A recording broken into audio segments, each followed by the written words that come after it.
Hello students, welcome back to YouTube channel Virat education academy. आज के इस वीडियो में हम 12th क्लास के समाजशास्त्र यानी सोशोलॉजी के चैप्टर नंबर 5 सामाजिक विषमता एवं बहिष्कार के स्वरूप patterns of social inequality and exclusion, इसके सारे लॉन्ग आंसर टाइप क्वेश्चंस यानी ऐसे टाइप क्वेश्चन आंसर डिस्कस करेंगे।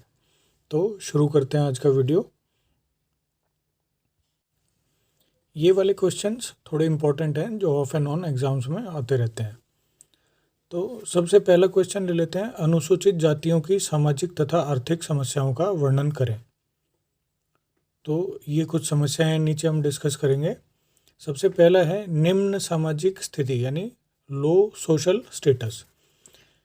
अनुसूचित जातियों की सामाजिक संस्करण में निम्न स्थिति थी।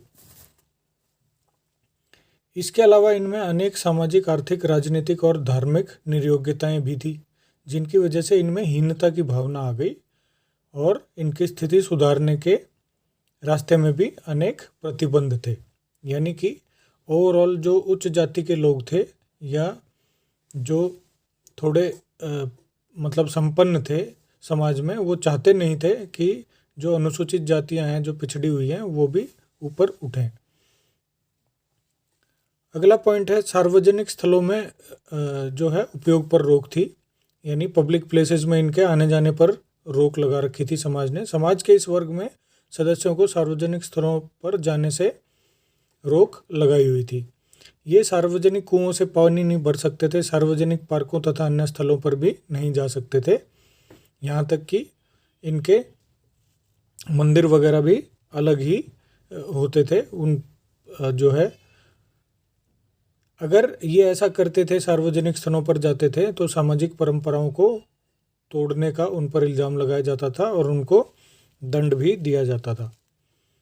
सामाजिक संपर्क पर भी प्रतिबंध था। इन जातियों को समाज के कई अन्य वर्गों के साथ अंतरक्रिया करने पर भी प्रतिबंध थे, यानी वो उनसे कोई मेल मिलाप नहीं रख सकते थे। उन्हें उच्च जातियों से सामाजिक दूरी बनाए रखना बहुत ज़रूरी होता था।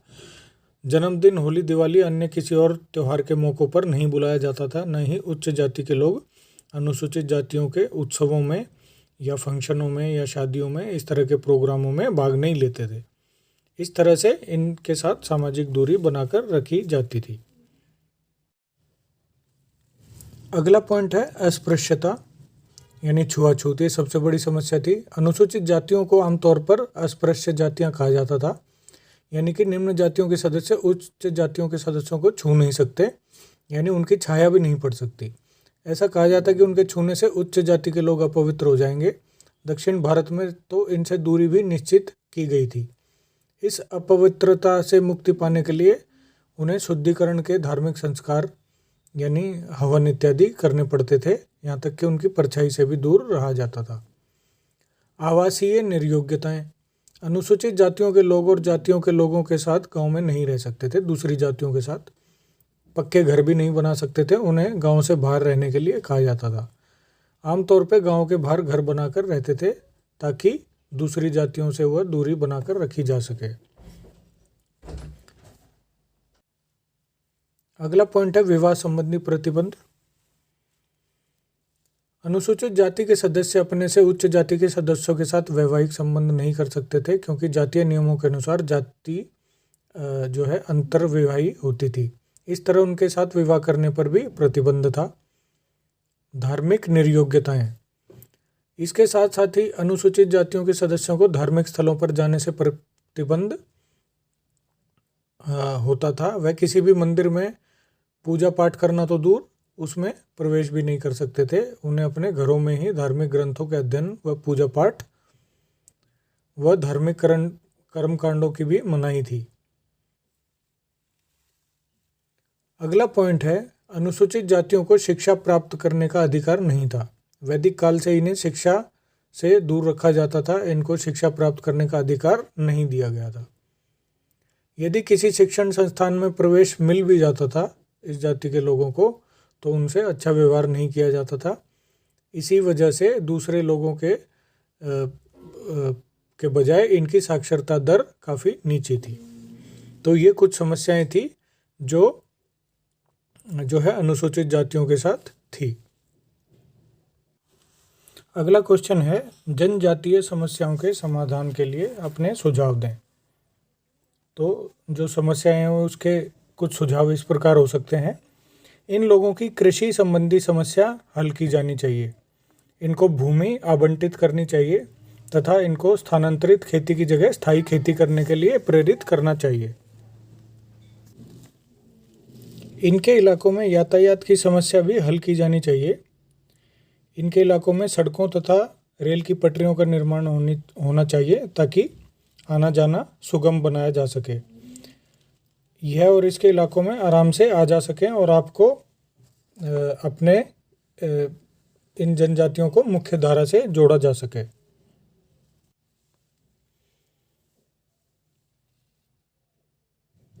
इन जनजातियों को दोबारा वन या पेड़ लगाने के लिए प्रोत्साहित भी किया जाना चाहिए तथा खाना बनाने के लिए गैस इत्यादि मुहैया कराई जानी चाहिए। नशे की समस्या एक बड़ी समस्या है, तो इसके हल के लिए इनको शराब के सेवन की जगह किसी पेय के सेवन के लिए प्रोत्साहित करना चाहिए और नशे की समस्या को हटाने के लिए नशा निरोधक केंद्र खोले जाने चाहिए ताकि वो इस बुरी लत से पीछा छुड़ा सकें। वेश्यावृत्ति की भी समस्या बड़ी समस्या है, तो उसको दूर करने के लिए साक्षरता दर बढ़ानी चाहिए ताकि ये लोग पढ़ लिख कर कुछ रोजगार के अच्छे तरीके ढूंढ सकें और इस बुरे धंधे से बाहर आ सकें। इनकी सारी समस्याओं की जड़ अनपढ़ता है, तो अनपढ़ता दूर करने के लिए इनमें शिक्षा का ज़्यादा से ज़्यादा प्रचार प्रसार करना चाहिए।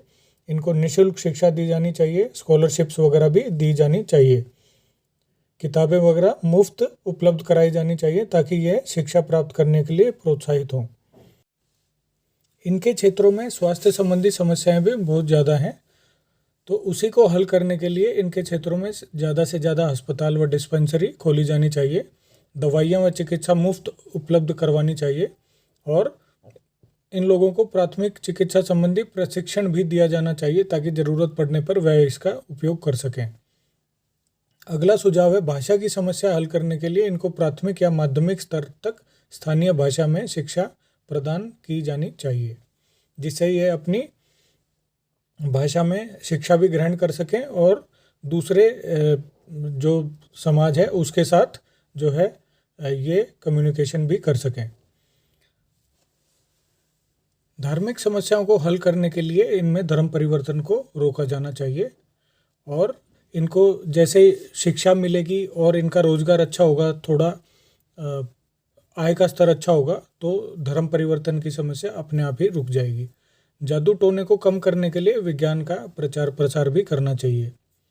राजनीतिक समस्याओं को हल करने के लिए इनकी उचित मांगों को स्वीकार करना चाहिए तथा इनके पिछड़ेपन को दूर करने के लिए इनमें मानवाधिकारों का उल्लंघन रोकना चाहिए।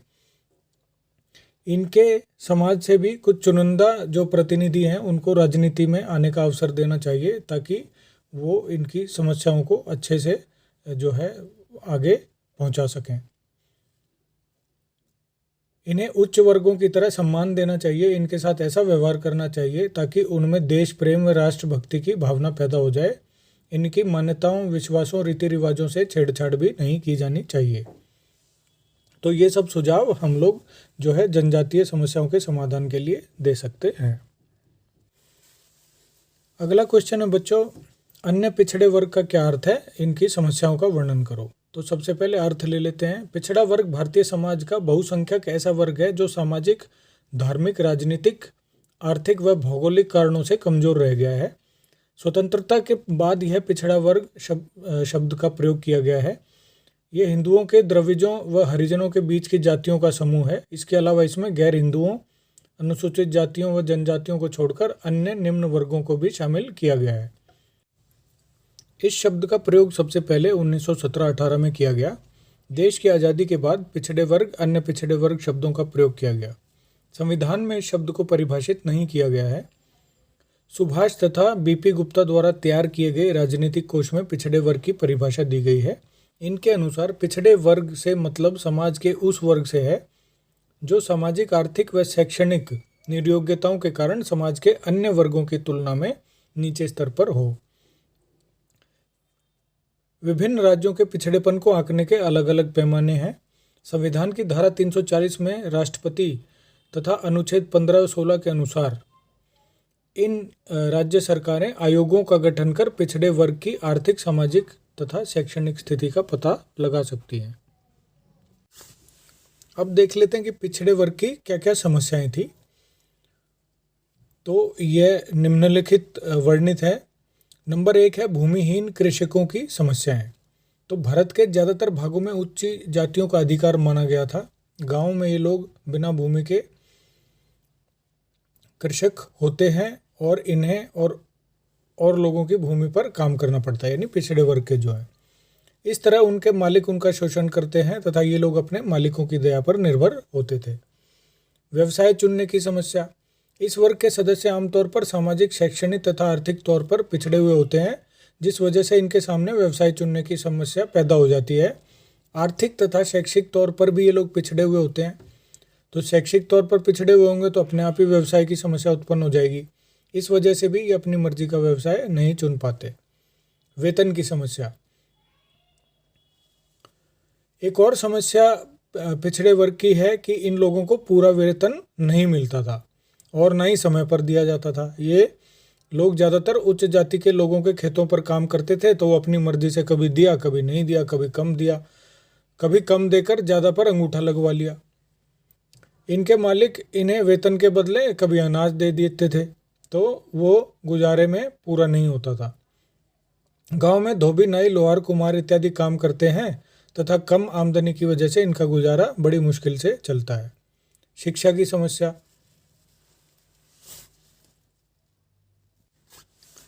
शिक्षा की समस्या। इन लोगों की एक और बड़ी समस्या यह है कि ये लोग अशिक्षित होते हैं, क्योंकि शैक्षिक रूप से भी पिछड़े हुए होते हैं। तो गरीबी की वजह से इनके बच्चे शिक्षा नहीं ले पाते।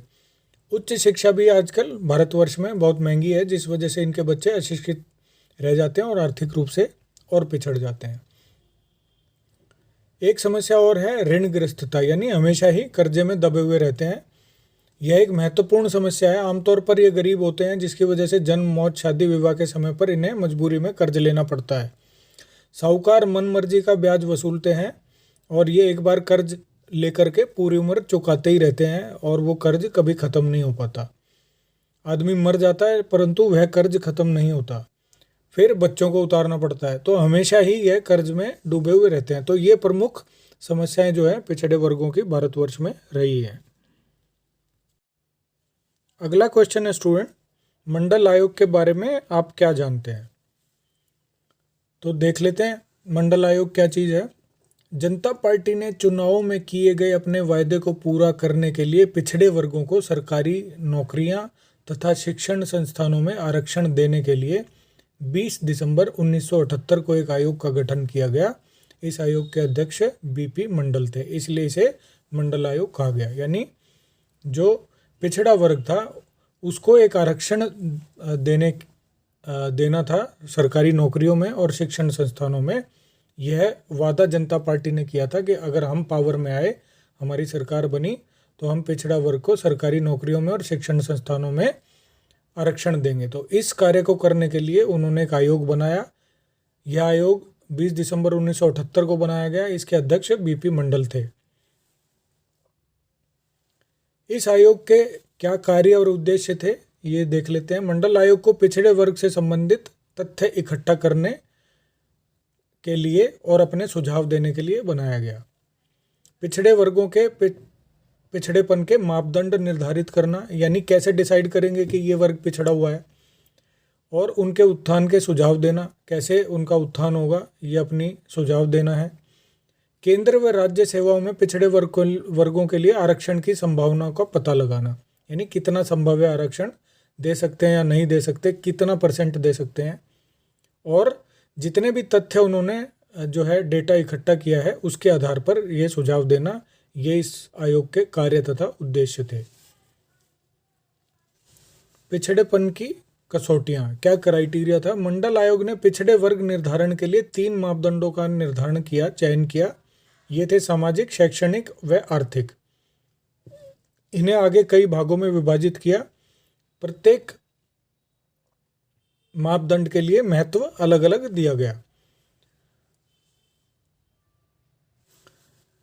अब क्या सिफारिशें दी मंडल आयोग ने पिछड़े वर्ग के लिए, जो उन्होंने अपना तथ्य इकट्ठे किए, फिर उन्होंने इसके उत्थान के लिए कुछ सिफारिशें दी, वो देख लेते हैं क्या क्या है। पिछड़े वर्गों के कल्याण के लिए मंडल आयोग द्वारा दी गई सिफारिशें निम्नलिखित हैं।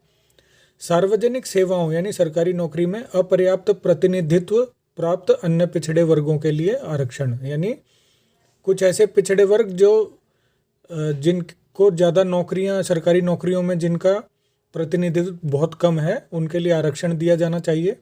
अन्य पिछड़े वर्गों के लिए 27% आरक्षण दिया जाना चाहिए, क्योंकि संविधान के अनुसार अनुसूचित जातियों जनजातियों के लिए आरक्षण 50% से ज़्यादा नहीं हो सकता, तो इनको मिला के 50% हो जाएगा।